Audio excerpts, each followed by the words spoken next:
আসো মা, আসো আসো, বসো বসো।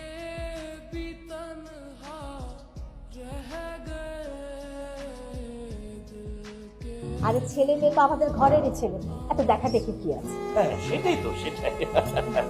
তো ভাই সাহেব, আর দেরি না করে আমরা দিনক্ষণটা ঠিক করে ফেলি। হ্যাঁ হ্যাঁ ভাবি করেন।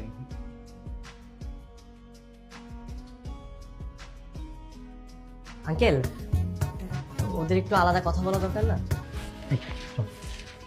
আরে না বোকা, তোরা চল বোকা।